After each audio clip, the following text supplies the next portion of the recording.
Burası Bahve Mervan. Burada sadece video izlemiyorsun. Burada gerçek hayatı, unutulan hikayeleri, dağlarda, köylerde sessizce yaşanan mücadeleyi görüyorsun. Bu kanal, gösterilmeyeni göstermek, duyulmayan sesi duyurmak için var. Eğer sen de doğal yaşamı, insanın emeğini, kaybolan değerleri önemsiyorsan abone ol. Videoyu beğenmen bu hikayelerin daha fazla insana ulaşmasını sağlar. Yorum yazmansa bu insanların yalnız olmadığını hissettirir. Bahve Mervan'a hoş geldin. Burada hayat olduğu gibi. Kışı beklemek. Kürt köylerinde, dağlarda hayat mücadelesi. Bu, dağlarda yaşamaya tutunan insanların ve yavaş yavaş yok olan bir köyün hikayesi. Yağmadığında toprak bereketini kaybeder. Bu yıl kar az, ot yetersiz, hayvanlar aç. İnsanlar hayvanlarını yaşatabilmek için doğanın sunduğu her bilgiyi kullanıyor. Ahırlar için çam kütükleri toplanıyor, geleneksel yöntemlerle hayvanların sağlığı korunmaya çalışılıyor. Dağlarda yetişen dikenli bitkiler ateşte yumuşatılıyor, hayvanlar için son bir umut oluyor. Bu topraklarda bilgi kitaplardan değil, kuşaktan kuşağa aktarılıyor. Ama artık bu bilgiyle birlikte insanlar da azalıyor. Gençler bu hayatın içinde büyüyor.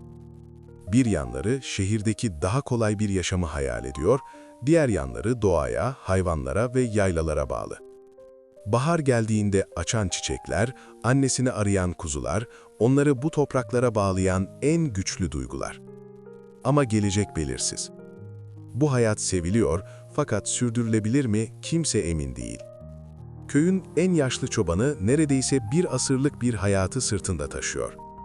Zorluklarla dolu bir çocukluk, erken kayıplar, yarım kalan hayaller.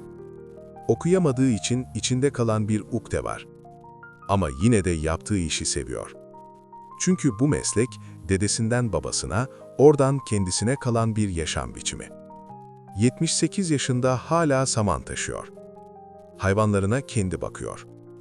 Azla yetinmeyi, çalışarak ayakta kalmayı öğrenmiş. Asıl sessiz acıysa köyün kendisi. Bir zamanlar kalabalık olan mahalleler artık boş. Evler kapalı, sokaklar sessiz.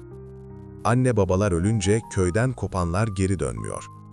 Şehre giden bir daha bu dağlara alışamıyor. Köy yavaş yavaş sönüyor. Bu topraklarda sadece hayvancılık değil, doğayla kurulan kadim bir ilişki de yok oluyor. Bitkilerle tedavi, koruların imeceyle korunması, eski sistemler birer birer unutuluyor. Zaman değişiyor ama dağlar aynı kalıyor. Kış yaklaşırken köy sessizliğe bürünüyor. Hayvanlar ahırlarda, insanlar bekleyişte. Bir genç geleceğini sorguluyor, bir yaşlı geçmişe bakıyor ama hala çalışıyor. Bir köy, tarihin kıyısında ayakta kalmaya çalışıyor. Bu sadece tek bir köyün hikayesi değil. Bu dağlardaki onlarca köyün ortak hikayesi. Göçün, yalnızlığın ve unutulmanın hikayesi. Ama aynı zamanda bir direnişin de hikayesi. Zorluklara rağmen vazgeçmeyen insanların, kışı bekleyen, kara hasret kalan toprakların. Hayat burada durmuyor. Saman taşınıyor, hayvanlar besleniyor, çam kütüğü toplanıyor. Çünkü dağlarda hayat, her şeye rağmen devam ediyor.